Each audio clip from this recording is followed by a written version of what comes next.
Hello. I've been playing Vintage Story for some time, and I've had some feedback that's been sitting in my head, and I figured I would just put them into words and see what other people might think. Now, real quick, I'm not a YouTuber, nor a video editor. This is one take via PowerPoint. I'm also not an essayist, but I do have autism, which means I'm wordy as all hell, over-explaining to hell and back, which I apologize for now. The name is Bremen. I'm a game design student. I studied at LBS in Sweden. I'm also a 3D generalist. I'm a great enthusiast when it comes to game design, but outside of the games I made in the couple of years I spent at LBS, I do not have real world game design experience. I think overall my words have above average weight, but I still want to acknowledge that I'm no expert in this field. I wanted to spend today talking about Vintage Story and its combat. I'm going to be talking about it in two parts, defense and offense. Defense will largely cover a revamp to how armor is made, and some differences in functionality. In the offense section, I'm going to cover a much larger revamp to the game's overall moment-to-moment combat, as well as a few other miscellaneous ideas that tie into the combat rework. Firstly, let's address some of the problems with armor and the goals we want to achieve with our rework. 1. Armor lacks expression and nuance. The mechanics for it are very simple, yet in some cases obtuse. Some of it I like, such as damage resistance tiers. It adds another layer of thought to what is otherwise simple damage negation. But the balance of armor types are very simple. It is a graph where the more your defensive values go up, by moving from chain to scale to plate, etc., the more your debuffs in movement, archery, healing, and satiety go up to match it.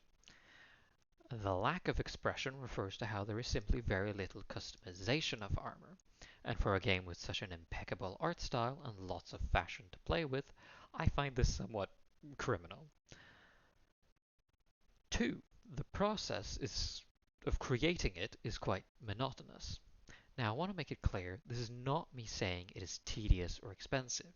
It is, but these are things that I think are very good about Vintage Stories armor. Rather than something you make within the first hour of gameplay, making armor in Vintage Story is a project. In exchange, armor never fully breaks.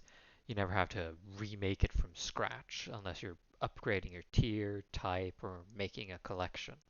Once you have your armor, you only need to repair it with simpler materials relative to what you needed to make it initially. The problem, more specifically, is not that the task is long, but that it is more or less the same. Every step of the way is just making endless piles of plates, chains, or scales. And number 3, the crafting grid. This might seem like an odd one to bring up as a problem, and I don't personally mind the 3x3 grid much, but I bring it up because of one of the goals in the game's roadmap, to replace the 3x3 grid with something more immersive. Now, I don't have a replacement in my back pocket, so instead I'm going to do what the game's already for the most part doing, which is to, instead of replacing the grid, you disperse it, take things out of the 3x3 and put it in a variety of other places. So, to recap, the issue we wish to address mostly comes down to lack of nuance and expression, monotony in the creation process, as well as um, getting it out of the 3x3. The solutions I have are modular in more ways than one. Firstly, the solution itself revolves around making the armor creation process modular. Secondly, its implementation can also be modular. It's a rework that can be done in stages. The first stage of implementation addresses the crafting grid. Instead of using the 3x3 crafting grid, we shall be using a mannequin. A crude one will do, some sticks and dry grass or tool, after which you initiate the armor crafting process by right-clicking the mannequin with whatever material you wish to use to start making the armor. If you wanted to make chain armor, um, as it is right now, you simply use 14 leather to make the leather jerkin chest plate. and then 11 pieces of chain. With this rework, in its first stage, you simply use 14 leather on a mannequin. That will make you the jerkin piece, and if you then click on the mannequin whilst the jerkin is on it, with the chainmail, it will start to add it. 11 pieces later, and you have chain armor. This implementation only addresses the grid. The next stage, which for the slide that I opened slightly too early, um, where was I? The next stage of it can address the monotony. By instead of just slapping on metal plates to make the plate armor, you smooth out the shoulder pads, breastplate, you make buckles, cut the leather into strips, then apply it like previously by right-clicking the mannequin. Which armor piece you make depends on what parts you initiate the craft with. A jerkin chestplate is 14 leather, but a leather chestplate is 22 leather plus a twine. Once you've applied enough leather to make a jerkin, developers can make it so that creating leather armor starts either by applying more leather until you've put in 22 and end it off with some twine, or start the process with a twine, then add the rest of the leather. And I call this slide a bonus stage because it's just going deeper into the specifics. Feel free to pause to read what I've written down.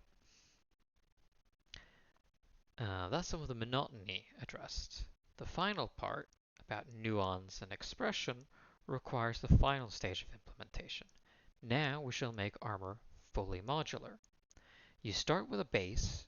You use leather patches, leather strips, some string. That gets you a jerkin base. From there, you begin to add some chainmail or scale mail, along with strip for a belt and some buckles to keep it all in place. Um, Chain, scale, lamellar, and gambeson all count as base armors that can have plate or brigandine applied onto it. Um, This is done by letting players make, say, shoulder pads and the breastplate separately, then apply to the armor, same as any other step in the process. But instead of the armor being unfinished until you've completed the jerkin, chain, or scale process, it's simply a new piece of armor with changed stats. You can have a chain chest armor with just a breastplate added to it. You can mix a copper base and steel plate on top of it. Sky's the limit, really. Now, again, I started the slide a little early, but let's play around and throw out some ideas regarding how these different pieces affect the functionality of your armor. One idea I'm quite fond of is to introduce weight to individual armor pieces. This more or less universally defines how much the item will negatively affect you, but what it does exactly depends on where it is applied. Copper is somewhat heavy. Bronze depends on the alloy.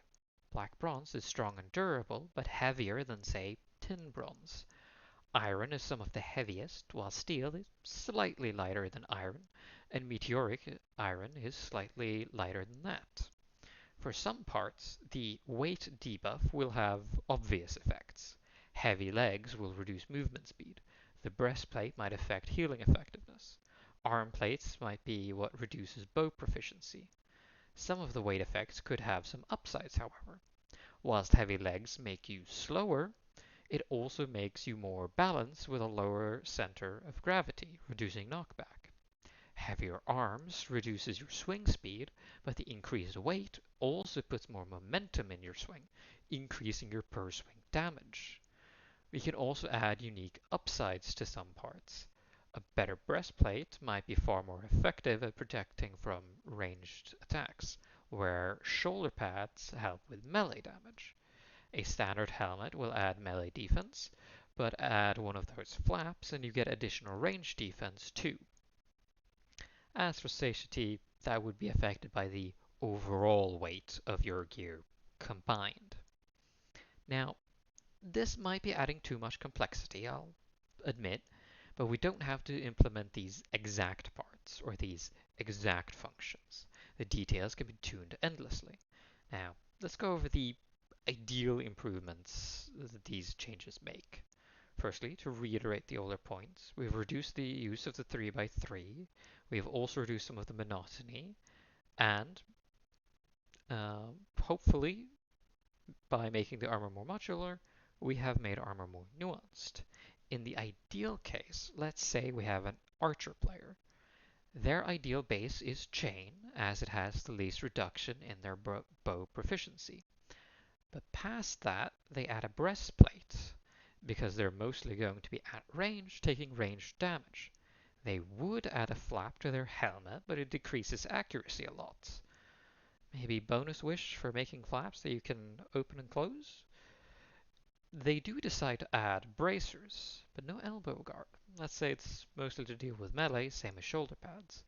But instead of using iron like they did for the breastplate, they only use tin bronze because it has lower weight, making the draw time reduction nowhere near as bad.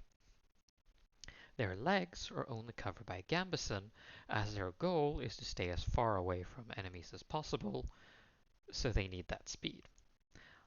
I think this makes it so that players make far more personal choices when they are designing their armor sets.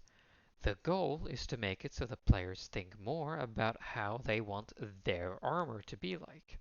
Do they like playing nimble? Do they like being a goddamn tank on two legs? It's all up to the individual. Lastly, for armor, let's take an additional look at the treasure trove of customizations this modularity would allow for. What we've covered so far already does a lot. You can mix and match pieces, make half sets with their own looks. You can look at a player at a glance and tell what kind of fighter they are, what their role would be in a multiplayer composition. But we can go so much further. Whilst I would love to add things like armor dyes, I simply frankly don't know if dyeing metal is really a thing, especially in the medieval times. So we're just going to assume it can't be done, and stick to Vintage Story's dedication to realism in these kinds of regards. My dream of being a Black Knight without using black bronze shall have to wait until another day. But there's so much more we can do. Firstly, there are additional cosmetic pieces we could add. Plumes to your helmets, and of course, tabards, which could be dyed different colors, different combinations of colors, and perhaps the tailor could even embroider patterns on the tabard. This would be a godsend, especially for RP servers. Maybe this is a decent opportunity for a smith class, which normally I would be against, as their main role would likely be to make the best armor, like the tailor does with the tailored gambeson. But this class could have unique cosmetic options for armor making, which could be uniquely made parts, or just right-click a part on the mannequin with a hammer to change its textures or mesh to be what you want. Again, the exact nuances of the implementation aren't super important. You could also create lore-based parts to find, similar to how the elk has cloths you can find. Maybe there is a unique tabard for the Blackguard on Forlorn Hope. Maybe for another faction or two. Speaking of those two, to quickly address their armor sets, there's a few ways one could approach them. We could have these armors be nothing but bases now, which you repair, then add to. Maybe some parts can't be made, so for the Forlorn you would need to find the base, repair it, and then maybe also find the breastplate as well, separately, whilst the bracers can be made. The Blackguard needs its base to be found, repaired, and then additionally you need to find its unique looking collar and shoulder pads, whilst its breastplate and arms can be made. Now, that's more or less the rework covered, and I would transition to talking about the offense reworks, but I'm already around 12,000 characters deep in this notepad document, and this is all in one take as I, quite frankly, don't know shit about video editing, so I'm gonna split this into two parts. Both should be uploaded around the same time, so part 2 should be linked in the description of this video. I'm not a YouTuber and I don't have aspirations to be one, so I'm not going to tell you to like the video, though I won't stop you either. But what I will ask of you is that if you liked my suggestions, then please spread the video around. If you think my ideas are shit, feel free to comment about it. Though I humbly request for you to be kind, as again, I'm not a YouTuber, so I don't have that public personality thick skin. Anyways, I'm grateful for you having watched this video and appreciate your time. So thank you for listening to my ramblings, and I hope you have a good day.